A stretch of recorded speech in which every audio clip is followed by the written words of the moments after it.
গলিত অ্যালুমিনিয়াম ছাঁচে ঢেলে তৈরি হচ্ছে পাত।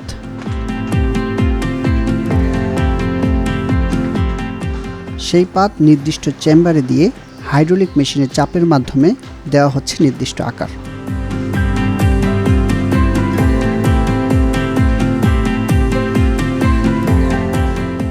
এরপর হাতের ছোঁয়া ও দৈত্যকার সব মেশিনের মাধ্যমে তৈরি হচ্ছে ননস্টিকের তৈজসপত্র।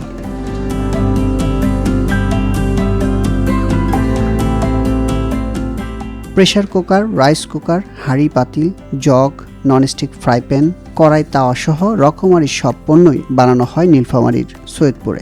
আর এসব পণ্য তৈরি করছে নোয়া গ্রুপের রয়্যাল রিল্যাক্স মেটাল ইন্ডাস্ট্রিজ। 1978 সালে 3.5 একর জমিতে গড়ে ওঠে এই কারখানাটি।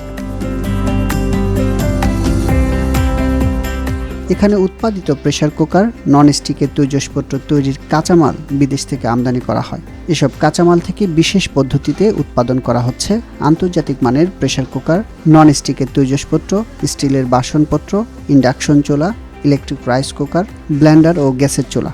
এসব তৈজসপত্র নেপাল, ভুটান ও ভারতে যাচ্ছে মেড ইন বাংলাদেশ ব্যানারে। বাংলাদেশি পণ্য কিন্তু মেড ইন, আমাদের প্রধানমন্ত্রীও চাচ্ছে যে মেড ইন বাংলাদেশ, ওই মেড ইন বাংলাদেশ হিসাবেই কিন্তু আমরা এক্সপোর্ট করতেছি। আপনার ভুটানে, ইন্ডিয়ায়, আমাদের ইউরোপে আলাপ চলতেছে। তো আমরা কিছু স্যাম্পল তৈরি করতেছি ওই ইউকে, আমেরিকায়, ওরাও পছন্দ করতেছে। আসলে হওয়ার কারণটা কি, সারা ওয়ার্ল্ডে বর্তমানে কোভিডের পর থেকে একটা অ্যান্টি চাইনিজ তৈরি হয়েছে। তো এনারা আমাদের বলতেছে যে আপনি চায়নার থেকে 10% বেশি নেন, তবু আমরা চায়না থেকে নিব না, আমরা এশিয়া কান্ট্রি আপনাদের কাছ থেকে নিব, মেড ইন বাংলাদেশ নিব। নোয়া কিচেনওয়্যার পোদ্দার পরিবারের পারিবারিক ব্যবসা। রয়্যাল রিল্যাক্স মেটাল ইন্ডাস্ট্রিজের পরিচালক রাজু পোদ্দারের বাবা নন্দলাল পোদ্দার ভারতের রাজস্থানে জন্মগ্রহণ করেন এবং দেশভাগের আগে 1920 সালে বগুড়া জেলায় চলে আসেন। নন্দলাল পোদ্দার শিক্ষিত না হলেও ব্যবসার ক্ষেত্রে তিনি ছিলেন দূরদর্শী। শুরুটা বগুড়ার একটি চাল ও তেলের মিল দিয়ে। মাটির বাসনপত্রের পরিবর্তে মানুষ যখন ধীরে ধীরে অ্যালুমিনিয়াম পণ্য ব্যবহার করতে শুরু করে, নন্দলাল তখন অ্যালুমিনিয়াম শিল্পে একটি লাভজনক সম্ভাবনা দেখতে পান। তিনি 1968 সালে অ্যালুমিনিয়াম শিল্পে আত্মপ্রকাশ করেন। হোটেলে আপনি দেখবেন, থিমপুতে যাবেন বা ফুড সিলিং যাবেন, যে কোকরাইয়ের দোকান আছে, ওটা কিন্তু আপনার নোয়া ব্র্যান্ডের কিন্তু আপনি দেখবেন মেড ইন বাংলাদেশ প্রোডাক্ট আপনি পাবেন। তো অবশ্যই গেলে ভালো লাগবে আপনাকে যে আমার দেশের প্রোডাক্ট আছে, ভুটানের মতো জায়গায় যেটা আমরা আগে ইম্পোর্ট করতাম সেটা আমরা এক্সপোর্ট করতেছি। তো আমাদের বাংলাদেশি হিসেবে আমাদেরকে খুব ভালো লাগবে আর কি, আমাকেও ভালো লাগে যে আমার দেশের প্রোডাক্ট আমি মেড ইন বাংলাদেশ হিসেবে দিতে পারতেছি। রাজুর নির্দেশনায় 1978 সালে ব্যবসায় বড় ধরনের পরিবর্তন আসে। নীলফামারীর সৈয়দপুরে বিভিন্ন অ্যালুমিনিয়াম পণ্য উৎপাদনের জন্য প্রতিষ্ঠা হয় নোয়া গ্রুপের অঙ্গ প্রতিষ্ঠান রয়্যাল রিল্যাক্স মেটাল ইন্ডাস্ট্রিজ। 2003 সালে প্রেসার কুকার যখন ভারত জুড়ে রান্নাঘরে ব্যাপক জনপ্রিয় হয়ে ওঠে, তখন নোয়ার ব্যবস্থাপনা পরিচালক রাজু পোদ্দার সিদ্ধান্ত নেন বাংলাদেশের রান্নাঘরেও এই পণ্যের প্রবেশ ঘটাবেন। যেই চিন্তা সেই কাজ।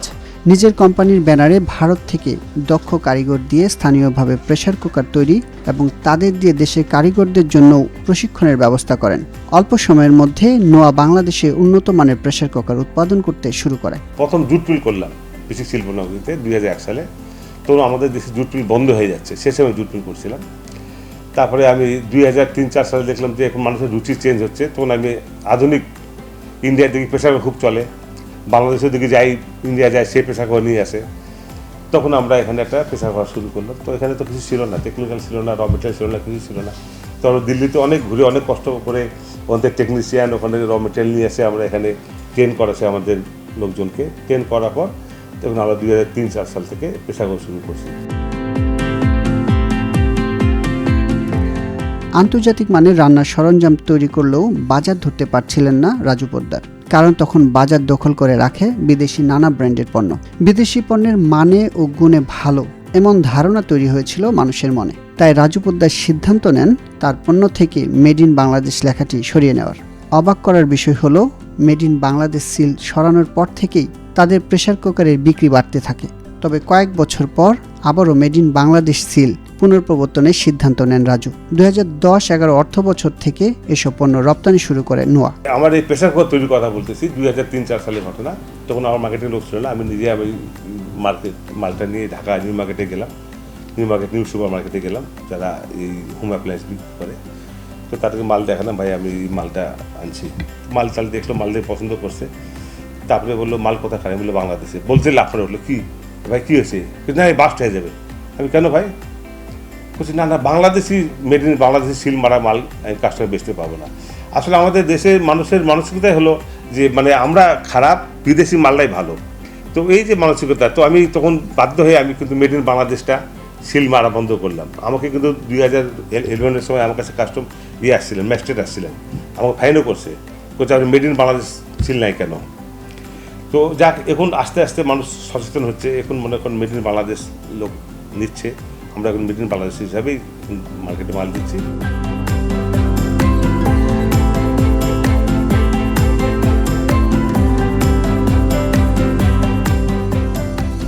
রাজুর মতে আগে বাংলাদেশের রাইস কুকার, প্রেসার কুকার, ব্লেন্ডারের মতো রান্নাঘরের জিনিসপত্রের জন্য আমদানির উপর ব্যাপকভাবে নির্ভরশীল ছিল। তবে আমদানিকৃত পণ্যের ওপর বাংলাদেশের নির্ভরতার একটি উল্লেখযোগ্য পরিবর্তন হয়েছে বলে জানিয়েছেন তিনি। এসব পণ্যের মাত্র 1% এখন আমদানি করা হয়, আর বাকি 99% নিয়ন্ত্রণ করছে স্থানীয় উৎপাদকরা। যদি সরকার এখানে নজর দেয় তাহলে অনেক ইনভেস্টার আসবে, অনেক কর্মসংস্থান তৈরি হবে। আর আমাদের প্রধানমন্ত্রী আমাদের এই উত্তরবঙ্গে এখানে গ্যাস লাইন দিয়ে দিছে, এটা কিন্তু শিল্পায়নের জন্য খুব বড় সুযোগ। আমাদের এখানে একসময় মঙ্গা ছিল, এখন মঙ্গা বলে কিছু নাই। এখানে এই ব্রিগেডে প্রচুর লোক কাজ করে, এখানে আরও শিল্পায়ন হয়ে যদি এই গ্যাসটা আসা যায় আর ইলেকট্রিসিটি যদি ঠিকমতো থাকে, আর যদি সরকার যদি ইনস্টিটিউটটা দেয়, তাহলে বাংলাদেশে কিন্তু একটা নতুন একটা খাত তৈরি হবে। আমাদের প্রধানমন্ত্রীও চাচ্ছে যে নতুন নতুন খাত আসুক, শুধু আমরা গার্মেন্টসের উপর নির্ভর না থাকি। বর্তমানে পোদ্দার পরিবারের সবাই মিলে প্রতিষ্ঠানটির দেখভাল করছেন। প্রতিষ্ঠানটির পরিচালক হিসেবে আছেন রাজু পোদ্দার, তার ভাই গোকুল কুমার পোদ্দার এবং মালিকানায় আছেন গোকুল কুমারের স্ত্রী পূজা দেবী পোদ্দার।